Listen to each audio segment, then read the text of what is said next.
FBI এর প্রধান হিসেবে ভারতীয় বংশোদ্ভূত ক্যাশ প্যাটেলের নিয়োগ অনুমোদন দিয়েছেন মার্কিন সিনেটররা। ট্রাম্পের জন্মসূত্রে নাগরিকত্ব বাতিলের আদেশ আপিল আদালতও স্থগিত। ইউক্রেন ইস্যুতে রাশিয়ার সাথে যুক্তরাষ্ট্রের চুক্তি চেষ্টাকে সমর্থন জানিয়েছে চীন। এদিকে হামাসের হস্তান্তরিত 4 মৃতদেহের মধ্যে একটি কোনো জিম্মি নয়, চুক্তি লঙ্ঘনের অভিযোগ ইসরায়েলের। মিয়ানমার জুড়ে জান্তার নির্বিচার বিমান হামলা, 10 দিনে 53 বেসামরিক মানুষ নিহত। দর্শক, জানাবো সেই খবরও। বিশ্বের নানা প্রান্তের এমন সব খবর নিয়ে বিশ্বযোগের আজকের আয়োজনে স্বাগত জানাচ্ছি আমি লিনি আফরোজ। যুক্তরাষ্ট্রের গোয়েন্দা সংস্থা ফেডারেল ব্যুরো অব ইনভেস্টিগেশনের এফবিআই প্রধান হিসেবে ভারতীয় বংশোদ্ভূত ক্যাশ প্যাটেলকে চূড়ান্ত অনুমোদন দিয়েছে দেশটির সিনেট। বৃহস্পতিবার সিনেটে ক্যাশ প্যাটেলের মনোনয়ন চূড়ান্ত হয়েছে বলে সংবাদ মাধ্যম বিবিসির এক প্রতিবেদনে বলা হয়েছে। প্রতিবেদনে বলা হয়, রিপাবলিকান নিয়ন্ত্রিত সিনেট 51 থেকে 49 ভোটে ক্যাশ প্যাটেলকে এই পদে অনুমোদন দিয়েছে। এফবিআই প্রধান হিসেবে নির্বাচিত হওয়ার পরই যুক্তরাষ্ট্রের প্রেসিডেন্ট ডোনাল্ড ট্রাম্পকে ধন্যবাদ জানিয়েছেন প্যাটেল। চূড়ান্ত অনুমোদনের পর তিনি সামাজিক যোগাযোগ মাধ্যমে এক বার্তায় বলেন, যুক্তরাষ্ট্রের বিচার ব্যবস্থার রাজনীতিকরণ জনসাধারণের আস্থা নষ্ট করেছে, তবে আজই তা শেষ হচ্ছে বলে জানান তিনি। এর আগে 2016 থেকে 2020 সাল পর্যন্ত ট্রাম্প যখন প্রেসিডেন্ট ছিলেন তখন যুক্তরাষ্ট্রের জাতীয় নিরাপত্তা কাউন্সিলের কর্মকর্তা ছিলেন কাশ। তখন প্রতিরক্ষা মন্ত্রী, চিফ অব স্টাফও ছিলেন তিনি। এর আগে প্রথম মেয়াদে কাশ প্যাটেলের ভূমিকা নিয়েও প্রশংসা করেছেন ট্রাম্প।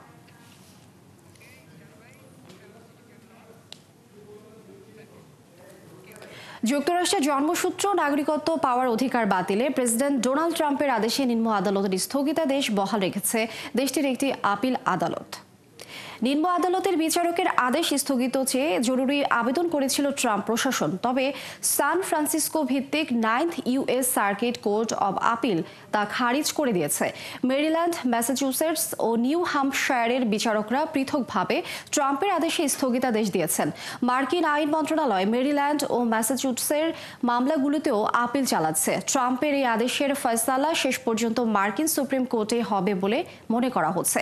রিপাবলিকান প্রেসিডেন্ট নির্বাহী আদেশের পর এর বিরুদ্ধে ডেমোক্র্যাট নেতৃত্বাধীন প্রায় 2 ডজন অঙ্গরাজ্য অভিবাসীদের অধিকার নিয়ে কাজ করা একাধিক সংগঠন ও ব্যক্তি আদালতের দ্বারস্থ হন। তাদের ভাষ্য, ট্রাম্পের আদেশ যুক্তরাষ্ট্রের 14th সংশোধনীর লঙ্ঘন।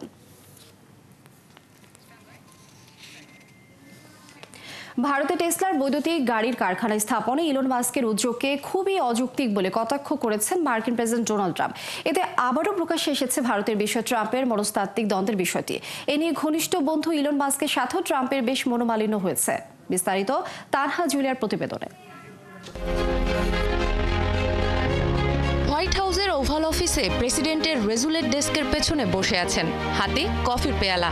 কিছুদিন আগে টাইম ম্যাগাজিনের সর্বশেষ প্রচ্ছদে এমনভাবেই দেখা গিয়েছিল ট্রাম্পের ডান হাত খ্যাত ধনকুবের এবং অধুনা রাজনৈতিক ক্ষমতাধর ইলন মাস্ককে। যদিও বন্ধুত্বের খাতিরে এ বিষয়টিকে হালকাভাবে নিয়েছিলেন খোদ মার্কিন প্রেসিডেন্ট ডোনাল্ড ট্রাম্পও। তবে এবার ভারতকে কেন্দ্র করে ইলন মাস্কের সঙ্গে মনোমালিন্যের ঘটনা ঘটেছে ট্রাম্পের। যুক্তরাষ্ট্রের ইলন মাস্কের সঙ্গে নরেন্দ্র মোদীর বৈঠকের পর ভারতে ব্যবসা শুরু করতে যাচ্ছে বৈদ্যুতিক গাড়ি নির্মাতা প্রতিষ্ঠান টেসলা, যেখানে ভারতের ওপর রেসিপ্রোকাল ট্যারিফ বা সমহারে শুল্ক বসানোর কথা বলছেন ট্রাম্প। সেখানে তারই ঘনিষ্ঠ সঙ্গী ইলন মাস্ক ভারতে টেসলার কারখানা ও শোরুম খোলার পরিকল্পনা করছেন। এই খবরে ভারতীয়রা খুশি হলেও বিষয়টি একেবারেই ভালোভাবে নেননি ট্রাম্প। টেসলা যদি ভারতে গিয়ে কারখানা বানায় তবে তা যুক্তরাষ্ট্রের সঙ্গে অন্যায় হবে। বিশ্বের সব দেশ আমাদের থেকে সুবিধা নিচ্ছে এবং শুল্ক আরোপের মাধ্যমে তারা এটা করছে। তার জন্য সেসব দেশে একটি গাড়ি বিক্রি করাও অসম্ভব। শিগগিরই বিশ্বের 3য় বৃহৎ অর্থনীতির দেশ ভারতের বাজারে ঢুকতে চায় টেসলা। এরই মধ্যে প্রতিষ্ঠানটি নয়াদিল্লি ও মুম্বাইতে 2টি শোরুমের লোকেশন ঠিক করে ফেলেছে এবং কর্মী নিয়োগে বিজ্ঞপ্তিও দিয়েছে। টেসলা এবং ভারত সরকারের মধ্যে কয়েক বছর ধরে আলোচনা চললেও উচ্চ শুল্কের কারণে কোম্পানিটি এতদিন দেশটিতে প্রবেশ করেনি। তবে ভারত সরকার সম্প্রতি $40,000 বেশি মূল্যের বিলাসবহুল গাড়ির ওপর মৌলিক কাস্টম শুল্ক 110% থেকে কমিয়ে 70% করায় টেসলার বাজার সম্ভাবনা বেশ তৈরি হয়েছে। তানহা জুলিয়া, 71। ইউক্রেনের যুদ্ধের অবসান ঘটাতে রাশিয়ার সঙ্গে যুক্তরাষ্ট্রের চুক্তির প্রচেষ্টার প্রতি সমর্থন জানিয়েছে চীন। দক্ষিণ আফ্রিকায় আয়োজিত G20 সম্মেলনে এই ইস্যুতে বেইজিং তাদের অবস্থান স্পষ্ট করে। চীনা পররাষ্ট্রমন্ত্রী ওয়াং ই বলেছেন, ইউক্রেনের শান্তি নিশ্চিতের জন্য ওয়াশিংটন ও মস্কোর মধ্যে সাম্প্রতিক ঐকমত্য সহ যে কোনো প্রচেষ্টার প্রতি বেইজিংয়ের পূর্ণ সমর্থন রয়েছে। চলমান সংকটের সুষ্ঠু রাজনৈতিক সমাধানের জন্য গঠনমূলক অবদান রাখতে চীন সর্বদা প্রস্তুত আছে বলে জানান তিনি। তবে গত সপ্তাহে মিউনিখে আয়োজিত নিরাপত্তা সম্মেলনে ওয়াং বলেছিলেন, ইউক্রেন রাশিয়া যুদ্ধের অবসান সংক্রান্ত যে কোনো আলোচনায় সংশ্লিষ্ট সব পক্ষের অংশগ্রহণ জরুরি। এদিকে বিশ্লেষকরা বলেছেন, বর্তমান পরিস্থিতিতে নিজেদের অবস্থান নড়বড়ে হওয়া ঠেকানোর চেষ্টাই চীনা পররাষ্ট্রমন্ত্রীর সর্বশেষ বক্তব্যে ফুটে উঠেছে।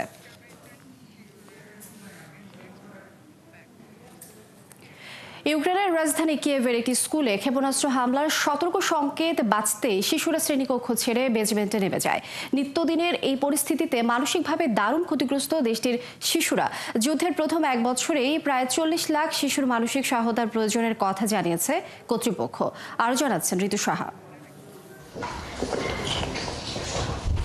ইউক্রেনে বোমা হামলা থেকে বাঁচতে বেজমেন্টেই চলছে শিশুদের ক্লাস। ছবি আঁকা, লেখালেখি সহ নানা কাজে ব্যস্ত তারা। এরপরও অজানা আতঙ্কে শ্রেণী শিক্ষকরা। এই যুদ্ধই তাদের পরিণত করেছে।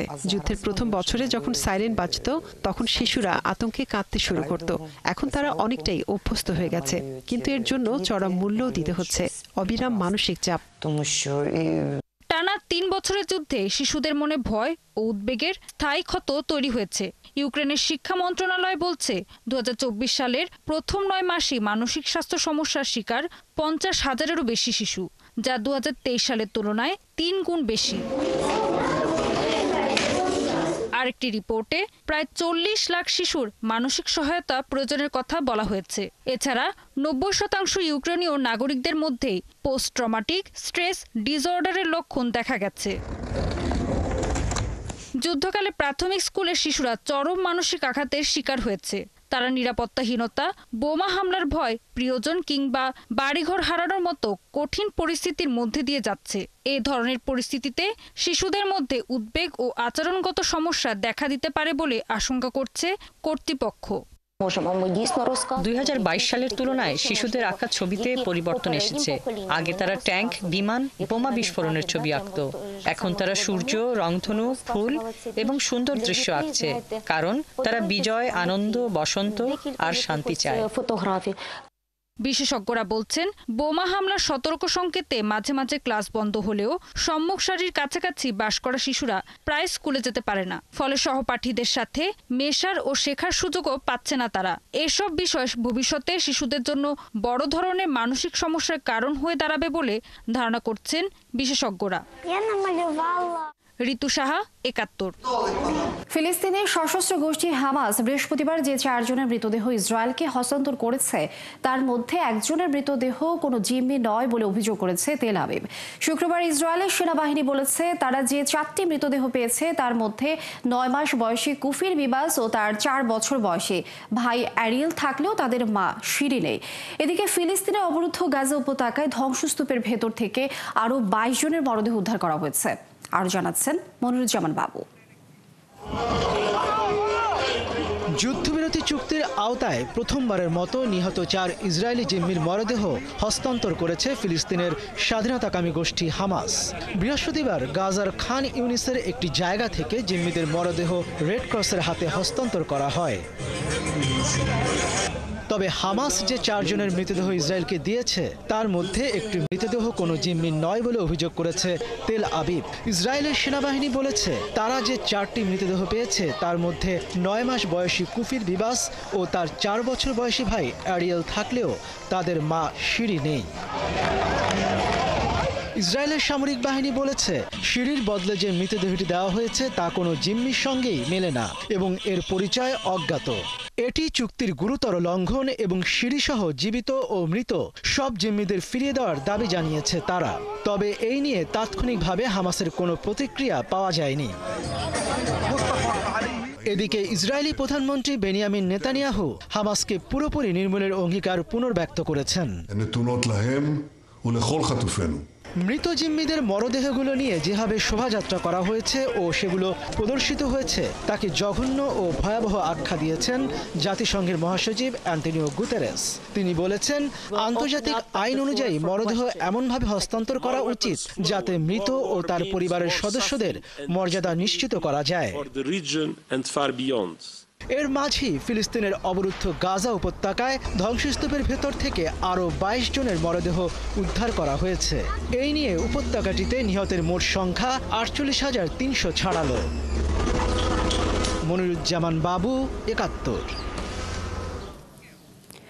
অধিকৃত পশ্চিম তীরে ইসরায়েলি বাহিনীর কয়েক সপ্তাহের অভিযানে অঞ্চলটিতে প্রায় ৪০,০০০ মানুষ বাস্তুচ্যুত হয়েছেন। গবেষকরা বলছেন, ১৯৬৭ সালে আরব ইসরায়েল যুদ্ধের পর থেকে এখন পর্যন্ত এই অঞ্চলটিতে বাড়ি ঘর ছাড়া হওয়া ফিলিস্তিনিদের মধ্যে এটাই সর্বোচ্চ সংখ্যা, যা পশ্চিম তীরে হওয়া ৫৮ বছরের মধ্যে সর্বোচ্চ বাস্তুচ্যুতি। আরও জানাচ্ছেন ঋতু সাহা। সম্প্রতি পশ্চিম তীরের উত্তরাঞ্চলের ৩টি অংশে সশস্ত্র ফিলিস্তিনি সংগঠনগুলোর বিরুদ্ধে অভিযান শুরু করেছে ইসরায়েলি বাহিনী। এতে করে সেখানকার হাজারো বাসিন্দা বন্ধু বান্ধব, আত্মীয় স্বজনের বাসাবাড়ি, মসজিদ, স্কুল, এমনকি খামারে আশ্রয় নিতে বাধ্য হয়েছেন। ইসরায়েলি সেনারা বলছে, জেনিন, তুলকারেম ও তুবাস এলাকায় বেড়ে চলা সন্ত্রাসী কর্মকাণ্ড দমাতে এই অভিযান চলছে। তবে ফিলিস্তিনিদের অভিযোগ, মূলত এর মাধ্যমে পশ্চিম তীরের বাসিন্দাদের বাড়িঘর থেকে স্থায়ীভাবে উৎখাতের চেষ্টা চালাচ্ছে ইসরায়েল। এছাড়া ফিলিস্তিনি কর্তৃপক্ষ পিএ শাসিত এলাকাগুলোয় নিজেদের নিয়ন্ত্রণ প্রতিষ্ঠার পায়তারা করছে তারা। ইসরায়েলি বাহিনী আমাদের এলাকাসহ আশেপাশের এলাকাগুলোতে ১১ দিন ধরে ব্যাপক ধ্বংসযজ্ঞ চালাচ্ছে। বুলডোজার এবং সামরিক সরঞ্জাম দিয়ে সজ্জিত বিশাল সংখ্যক সেনারা আমাদের এলাকাটিকে অবরুদ্ধ করে রেখেছে। তারা অভিযান চালিয়ে আমাদের ঘরবাড়ি, রাস্তাঘাট, বিদ্যুৎ ও পানির ব্যবস্থা সবকিছু ধ্বংস করে দিয়েছে। এর আগে চলতি বছরের শুরুর দিকেই পশ্চিম তীরে ফিলিস্তিনিদের অভ্যন্তরীণ সংঘাতে জেনিন থেকে বাড়িঘর ছেড়ে চলে গেছেন অন্তত ১,০০০ মানুষ। তবে ইসরায়েলি বাহিনীর হামলায় বর্তমানে বাস্তুচ্যুত মানুষের সংখ্যা কয়েক গুণ ছাড়িয়ে গেছে। তারা যেই বাড়িতে গেছে সেই বাড়ির মানুষদেরকেই উচ্ছেদ করেছে। তারা মানুষদের বাড়িতে গিয়ে বলে, আমরা আপনাদের বাড়িতে বোমা হামলা চালাবো, আপনারা এখান থেকে চলে যান। এদিকে জাতিসংঘ বলছে, এরই মধ্যে পশ্চিম তীরের ঘনবসতিপূর্ণ ৪টি শহরে পানি ও পয়ঃনিষ্কাশন ব্যবস্থা ধ্বংস করেছে ইসরায়েলি বাহিনী। শুধুমাত্র জেনিনেই এবছর ইসরায়েলি হামলায় ১৫০ শতাধিক বাড়িঘর মারাত্মক ক্ষতিগ্রস্ত হয়েছে। ১৯৪৮ সালে বাস্তুচ্যুত হওয়া পরিবার এসব এলাকার শরণার্থী শিবিরে বসবাস করত। ঋতু সাহা, ৭১। ইসরায়েলের বাদ ইয়াম শহরে অন্তত ৩টি বাসে বিস্ফোরণের ঘটনা ঘটেছে। তেল আবিবের দক্ষিণে অবস্থিত শহরটিতে আলাদা ৩টি পার্কিং এলাকায় খালি বাসে এই বিস্ফোরণ ঘটে বলে স্থানীয় গণমাধ্যমের প্রতিবেদনে বলা হয়েছে। শুক্রবার বার্তা সংস্থা আন্দোলনের এক প্রতিবেদনে এ তথ্য জানানো হয়েছে। প্রতিবেদনে বলা হয়েছে, বৃহস্পতিবার স্থানীয় সময় সন্ধ্যায় তেল আবিবের ব্যাট ইয়াম এবং হোলনের পার্কিং লটে ৩টি খালি বাসে বিস্ফোরণ ঘটানো হয়েছে। এছাড়া এদিন আরও 2টি বাসে বিস্ফোরক থাকার খবর পাওয়া গেছে, তবে সেগুলো বিস্ফোরিত হয়নি। সন্দেহভাজনদের খোঁজে পুরো শহর জুড়ে অভিযান চলছে বলে জানিয়েছে পুলিশ। প্রতিবেদনে আরও বলা হয়েছে, অবিস্ফোরিত একটি ডিভাইসে লেখা ছিল তুলকারেম থেকে প্রতিশোধ। ইসরায়েলি বাহিনীর এই অঞ্চলে সাম্প্রতিক সামরিক অভিযানের প্রতিশোধ হিসেবে এই হামলা করা হয়েছে বলে ধারণা করা হচ্ছে। এদিকে বিস্ফোরণের ঘটনার পরপরই ইসরায়েল জুড়ে বাস, ট্রেন ও রেল চলাচল সাময়িকভাবে বন্ধ রাখা হয়েছে।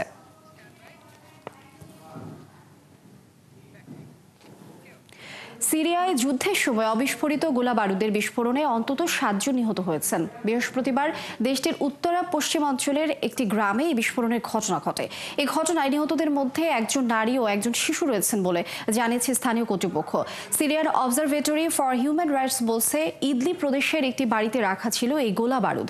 স্থানীয় কর্তৃপক্ষ জানিয়েছে, ঘটনার দিন ধ্বংসস্তূপ সরিয়ে এই ঘটনায় নিহতদের লাশ উদ্ধার করা হয়েছে। সরকার বিরোধী বিক্ষোভে চরম দমন পীড়নের জেরে 2011 সালে সিরিয়ায় গৃহযুদ্ধ ছড়িয়ে পড়ে। এরপর থেকে এক যুগেরও বেশি সময় ধরে চলা গৃহযুদ্ধে দেশটিতে 5 লাখের বেশি মানুষ নিহত ও লাখো মানুষ বাস্তুচ্যুত হয়েছেন। বুধবার সিরিয়ার বেসরকারি সংস্থা হিউম্যানিটি অ্যান্ড ইনক্লুশন বলেছে, গৃহযুদ্ধকালীন সিরিয়া জুড়ে পুঁতে রাখা প্রায় 10 লাখ গোলাবারুদের মধ্যে অন্তত 1 থেকে 3 লাখ এখন পর্যন্ত অবিস্ফোরিত রয়েছে বলে বিশেষজ্ঞরা ধারণা করছেন। মিয়ানমার জুড়ে বিমান হামলা চালিয়ে যাচ্ছে জান্তা বাহিনী। বিভিন্ন স্থানে চালানো নির্বিচার এই হামলায় গত 10 দিনে 53 জন বেসামরিক নাগরিক নিহত এবং আরও 80 জন আহত হয়েছেন। এক প্রতিবেদনে সংবাদ মাধ্যম ইরাবতী জানিয়েছে, নিহতদের সবাই বেসামরিক নাগরিক। ফাইটার জেট, Y-12 বিমান, হেলিকপ্টার এবং মোটর চালিত প্যারাগ্লাইডাররা গত 10 থেকে 19 ফেব্রুয়ারি পর্যন্ত স্কুল, বাস্তুচ্যুতি শিবির, হাসপাতাল এবং ধর্মীয় স্থান সহ বিভিন্ন লক্ষ্যবস্তুতে কমপক্ষে 35টি আক্রমণ পরিচালনা করেছে। ইরাবতীর একটি সমীক্ষায় দেখা গেছে, জান্তা বাহিনী গত জানুয়ারিতে মিয়ানমারের 40টি শহরে বেসামরিক লক্ষ্যবস্তুতে বিমান হামলা চালিয়েছে। এতে কমপক্ষে 170 জন নিহত হয়েছেন।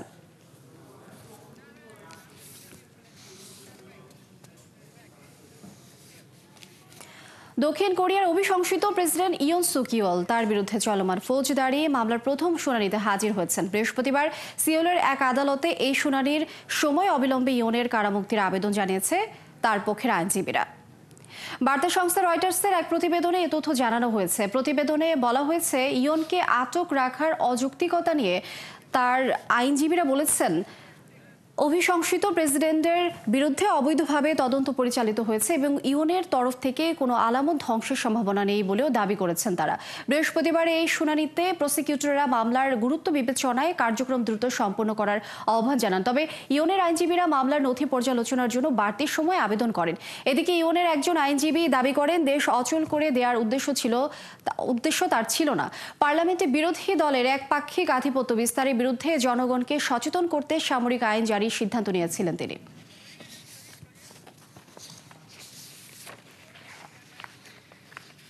দর্শক, এই ছিল আজকের আয়োজনে। কাল একই সময় আবারও হাজির হবে বিশ্বজোগ। চোখ রাখুন 71 ফেসবুক পেজে এবং সাবস্ক্রাইব করুন 71 ইউটিউব চ্যানেল।